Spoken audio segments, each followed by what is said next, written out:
Good morning. Goeiemorgen. Yeah, guys, we've been tied down a bit by Facebook. They does not allow certain companies to stream on their sites anymore. So we are only streaming on, I think, 4 or 5 different spaces this morning. One which is LinkedIn. So good morning to the people on LinkedIn. This is my very first time ever in my life to stream on LinkedIn. I've never. I didn't even know you could. I think neither did I. I just saw this morning I could. And the other place that we were trying to stream to was Instagram, but somewhere or another I needed another key for that. So that is not going to happen this morning. So Instagram, sorry guys, we'll have to post that later. But we'll post this later on every channel out there. The past few weeks, a few things have caught my attention on the pages, and one of the things was crime. So everybody was saying, "Oh, New Zealand is so bad, and New Zealand this, New Zealand that." Plus, then I'm part of a crime, or not a crime group. Jeez, that sounds bad, eh? Like, The Godfather. I'm part of a group of South Africans returning back to South Africa from all over the world now. And on there, unfortunately, people were telling people how safe South Africa is. And sometimes if you live in the kettle, you don't feel the heat. That is one of the sad things. And so this morning, I'm not going to try and sugarcoat anything. If I accidentally say shit, I'm going to mean shit. So please keep with me. But it is important to see where you are now and to understand where you are going to or where you have come from. Because some people that listens here this morning will still be in South Africa. And I've seen all these negative comments about how massively the crime has increased in New Zealand and so forth. So, all right, let's start off with crime then. If you look at crime, and this is the way I see it, you have to look at the amount of people living in New Zealand, and you have to look at the amount of people living in South Africa. But you can't do that in isolation without looking at the specific demographics of these two countries as well. The way New Zealand is situated, point one, they are on an island. So for any criminal running away from any other place in the world, they just can't get on a little boat and drive over or swim over, float over, whatever you want to do. They have to get on a plane, and the plane has got certain security measures. You get face scanned these days, and your passport gets scanned. So criminals coming to this country that have been criminals in other places and marked as criminals in other places will really have to change their whole appearance, will have to change their passport. It's just not walking over, because you've got to leave the country where you come from via their security. Either you've got to buy yourself out, pay somebody underneath the table, but you can't do that in New Zealand. These guys are quite, I want to say that they're quite rigid. They're not bad. I don't think they are really... will take bribes when you arrive and say, there's something under the table for you. So looking at that, you have then the influences from outside, which is much less in New Zealand. And that is really a good thing for me. Yeah. I just feel that the criminal that's coming from somewhere else and coming to commit crimes here is virtually excluded. I'm not saying 100% excluded, but they are virtually excluded. While in South Africa, you can walk over those borders easily. So South Africa's got an influence of outside criminals as well. So if you are being hunted in Namibia or Botswana or wherever else, you can just basically walk over the border and be in a new country and be a new person and be whatever you want to be. So then the other thing you've got to think about is New Zealand's got 5 million people. And South Africa, according to the politicians, have got 45 million people. I reckon it's more closer to 60 million, but let's talk about 45 million people. Yeah. So the amount is rather more. But you have to think about the fact that, 9 times more? You have to think about the fact, if New Zealand has got 1 murder, South Africa is supposed to have 9. Is that right? That's how, if you that's how it's supposed to work. I mean, if you're taking, there's 10 people here and 1 people there. One person, not people. One person. Goodness me, where did the English go? That's never mind. Yeah, no, that makes sense. That makes sense. So you've got to look at all these factors when you talk about crime. And I do know crime under the youth has gone up in New Zealand. Well, let's talk about that quickly. Crime under the youth has gone up. And the important reason behind this is, I think, point one, it's lacking fatherhood in this country. I'm not a psychologist, so I'm talking about day-to-day things. There's no father figure in that house anymore, or a father figure that stands up and says, hey, you're not going to do crime. Because otherwise, those kids, why would a 14-year-old steal a car and the father will accept him from the police? Because that's what they got to do. The police got to hand it back to the, or had to hand the kid back to the parents. Why would that father just accept that kid? If it was my kids. Yeah, no, I would only do it once. It's got a lot to do with that. And it's a social upbringing. And I know some of the gangs are using the kids as weapons and as things to go and steal for them and steal cars and so forth, because they know that kids, there's no, how can I say, there's no real punishment for kids being naughty in this country. Yeah. So that's one, and that's a social problem we have in New Zealand. So, and look, there's petty crime under the children as well, like stealing a bottle of liquor or whatever. That's in any society.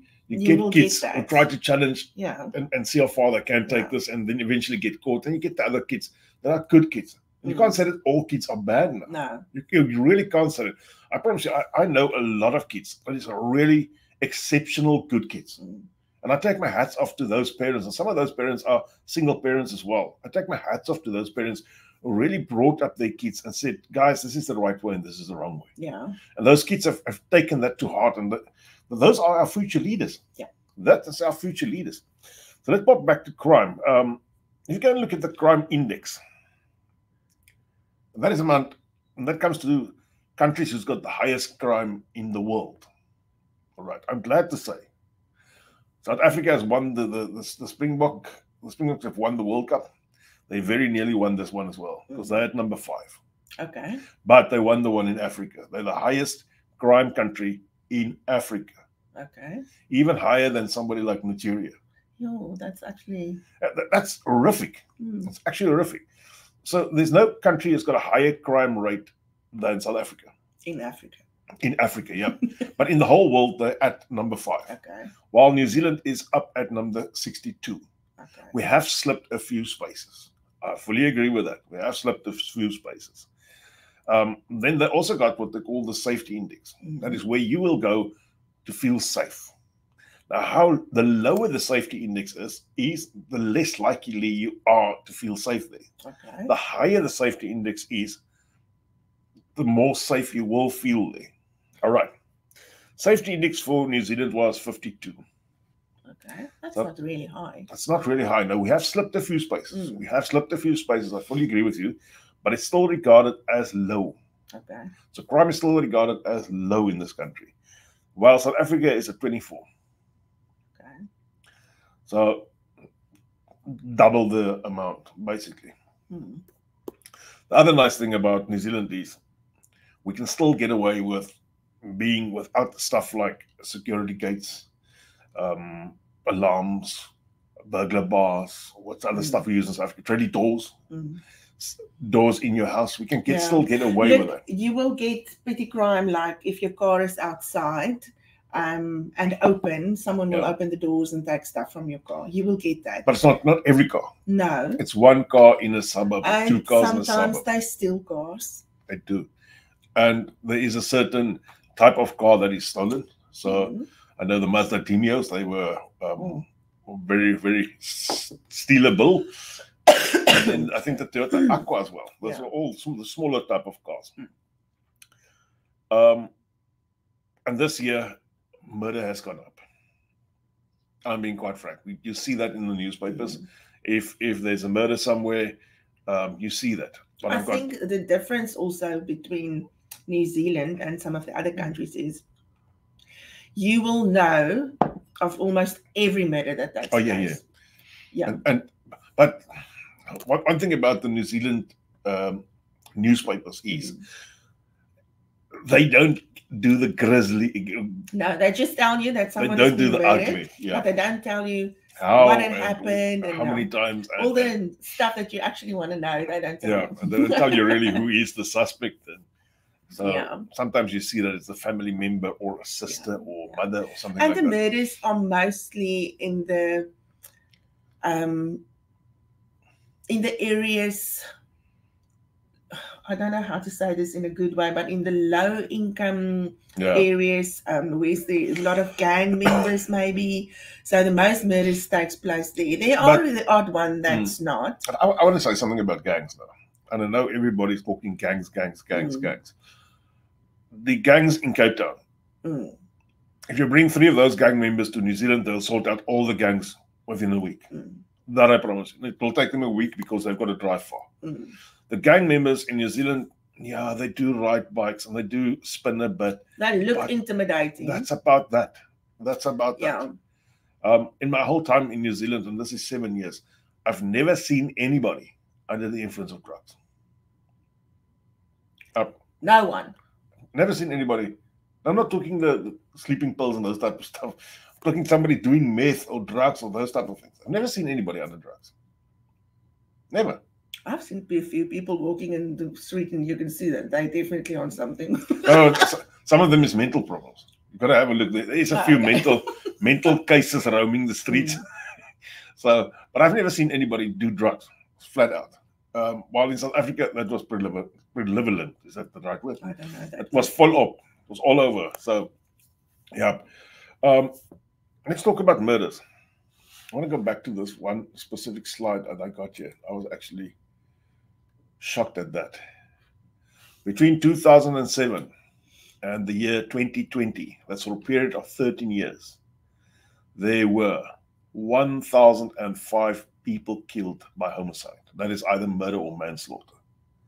1,005 people killed in 13 years in total. The rate for last year, the murder rate for last year in New Zealand was 89. 89 people. 89 people were killed last year. It is a bit up, I think by 3 or something like that. So 89 people. If you take, let's say South Africa's 9 more, it'll be, I'm just working on 100, 900. South Africa is 24,494 people were killed in the same time last year. That for me is an unbelievable, significant, massive increase. I'm not even going to try and work out the percentage of that. It's clearly out of control.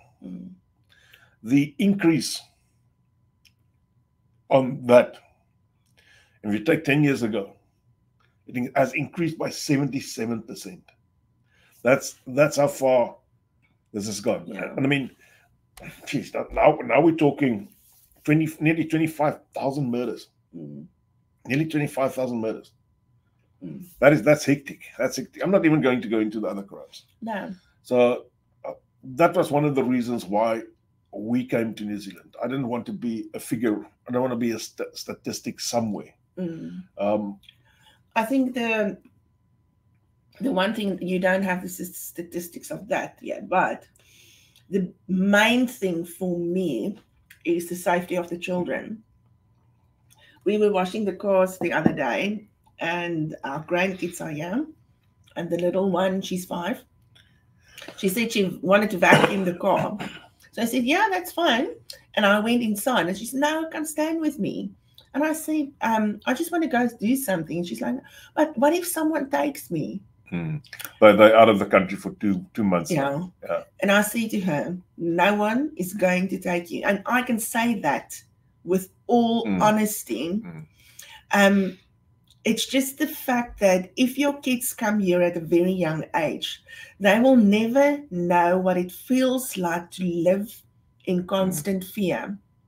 And I think that is the main difference between the kids who grew up in New Zealand and the ones who grew up in South Africa. If you grew up in South Africa, you've got this, you're always on the lookout and you're always kind of anxious. Even if you have been here for a very long time. We've got friends that kids are out of school now already, but they came here when they were like 10 or 13. Yeah. And they still, if they hear a loud bang, immediately they want to duck and dive. So it's just the thing that if your kids grow up here, they don't know what fear is. And that, I wish I could give that to my kids. Yeah. But we did our best. No, we did. we did our best. So yeah, and I'm going. Can I brag a bit this morning? Okay. All our kids is out of South Africa now. All our grandkids is out of South Africa now. And I know it took a lot of perseverance from our side, a lot of talks to them, but also it took a lot of them to leave. It takes a lot to leave. Especially if you've got children that's in school. Yep. I've always said that, and I can see that with my own children as well. It's really hard to, they have to settle into a new school. It's different. It's a different language. They don't understand really. And it is, it takes a lot of perseverance to do that. And I want to go further and brag, and I want to say, I think all my kids, like my clean son, even my clean son, your son-in-law. Son-in-law. Goodness, where's my English this morning? Even my son-in-law is doing well here. He's just arrived, so he's still settling in. My son is doing extremely well. My son Charles is doing well. Zan is doing well. His wife, their wives, they've all settled in. We got a new grandchild, so we got 4 of them now in the country. They're all settling in, and slowly but surely they're kicking open their area, and they're making a name for themselves. And I think the thing for us as parents, you worry about other stuff. You don't have to worry about the safety and the safety of their children.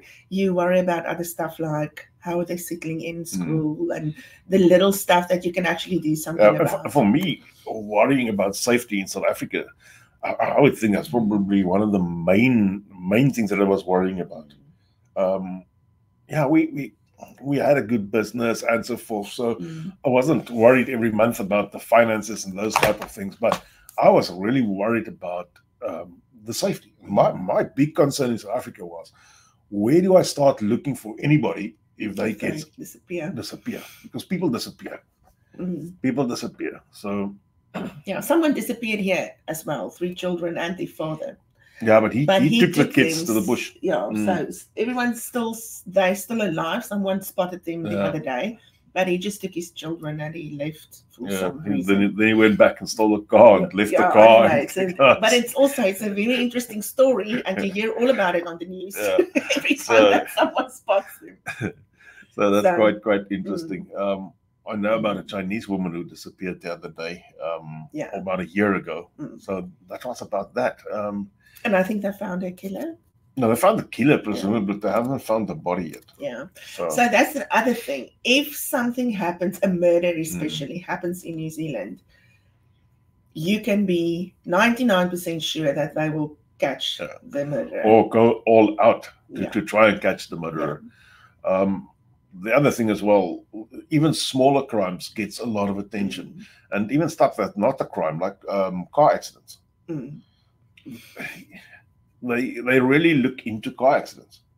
So some of my friends will say they're unjust in the approach to car accidents, but that's just the way they do it. So it's interesting. I think we should do now on this note of darkness. Let's choose somebody to go on the boat trip. Okay, let's do that. Just get back to the boat trip. We've got 2 cabins booked. You want to write on there? We've got 2 cabins booked for 2 different couples. It's a boat cruise going next year. When? In May. May 2025. May 2025. So we are going on the boat trip and we're taking 2 couples with us. So we've got one, the first prize winner will be somebody who's got an outside view. And the second prize winner will be somebody who's got an inside view. All right.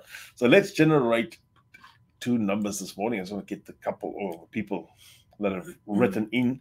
You can still write in for this competition. We will be running it for most of the year before we choose a final winner. So let's choose 2 people this morning. Number 111. Goodness me. Who's number 111? Terry Kallmeyer. All right, Terry Kallmeyer at number 111. Second one. Let's do 116. Leon Avenant. All right, have you got those 2? So those are the 2 guys or 2 people that are as applicants. that are entered into the competition. Because I must get some new English this morning. I don't know if you know where my English went this morning. Please let me know. So, yeah. Okay. So that is 2 more. Yeah. That's good. We've chosen quite a few now already, and one day we'll have the finals. Is that a nice word? The finals. I'm looking forward to that. We'll have to get somebody independent to come and pick 2 people. Oof. Yep. Yeah, no, that's gonna be fun. We'll get somebody with a police uniform or something. Yeah. Yeah. Why not?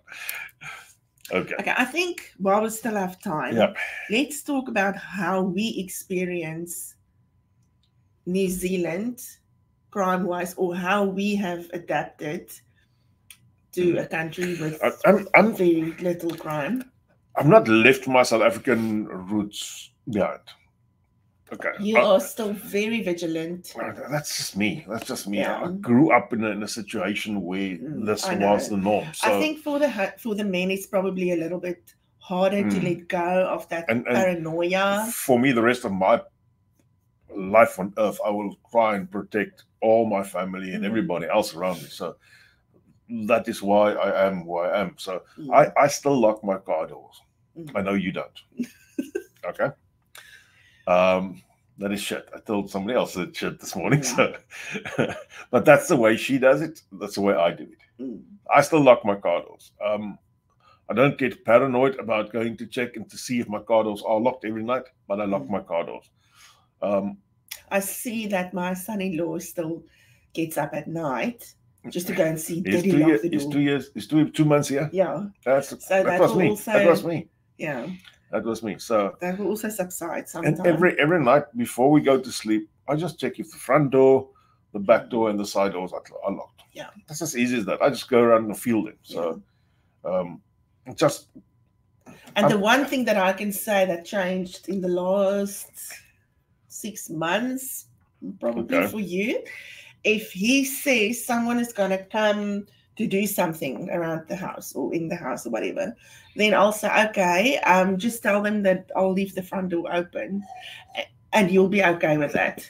In the past, he would be like, no, someone has to be here. No, but there were dodgy characters. I didn't trust okay. But I was always afraid that when somebody comes here, now they want to find something else and they don't know where to start looking. No, but you wouldn't let me leave the front door open. These days, I leave the front door open. Most of the times, my side door is open during the day because some people forget their keys in the house and then they lock the house. So I'm not going to say name any names here, but okay. So that happens. But furthermore, I mean, I put locks on the caravan and the jet ski and so forth just to stop somebody from just driving into my yard and taking them. Because that does happen, unfortunately. And it's the same if you go camping. You can leave your caravan open. You don't need to lock it. I still lock it. You lock it, I know. Then we put our key in our friend's caravan who leaves theirs open. And so the that door if open. we need the key, we can get in. So it is still in that area, it's really, really so safe. You don't have to worry about anything. And even people camping. I mean, I've heard horror stories about people camping in South Africa. I'm still part of those Facebook pages that people camp on. But here, you can have a tent and leave your valuables in the tent. You have a 99% chance of nobody ever even coming near your tent. Yeah. So and I think you get a little bit. What is the word that I want to use? You raak 'n bietjie mak. You get too relaxed. Yeah. So I know that people, when you go back to South Africa all of a sudden after a few years, then you open yourself to crime, actually, because you are so used to not worrying about. You can sit with your phone, you can walk with your phone, you can walk with your purse in your hand. What we do, I think everybody else in New Zealand does this. If you go into a restaurant, you put either your handbag or your phone down to keep your spot on the table. Yes, and then you go and order. And everyone does it. And the other day, I was at a restaurant here that we were sitting outside on the pavement. I had my laptop there, my cell phone. The other guy had a laptop and 2 cell phones, and his wife had her cell phone. And all was left on the table. And we went inside the restaurant to a back room where they showed us some stuff on there, and then eventually we came out. And I came out, I thought, geez, there's probably about $15,000 worth of stuff just lying on the table. Yeah, no one's and nobody even looked at it. No one is going to take it. It's just, even the gang members will walk past it. Yeah. I want to say in South Africa, the waiters would have even stolen the stuff. Yeah, no, you really don't have to worry about it. No one is going to take it. Yeah. And I think that is what makes it, I just absolutely, and I know, if I hear someone saying nasty stuff about New Zealand, I get so upset. Yeah. Because, it is. Because this country... It's as if they haven't thought about it. I know. Bad things happen to people. But also you got to remember, some people have been here for 20 years. And 20 years ago, there was absolutely 1 murder a year. Now there's 89 murders a year. And it's also these people, for them it's a shock to their system as well, even though they come from South Africa. 20 years ago, there was virtually, there were murders in South Africa, but not that large amount.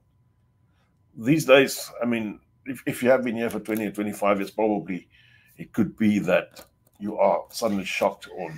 but I'm not only talking about murder and crime, but people just talking New Zealand down. It upsets me because this country has been so good to me. Can I say something that upsets me? Okay. And this has been, and I still think this is shit. I see people throwing stuff out of their cars these days. Rubbish. This was never the thing. I don't know where the sudden tendency comes from. But suddenly people are starting to throw stuff out of this. It's not as bad as where we came from. It's not as bad as that. But every piece of rubbish adds up.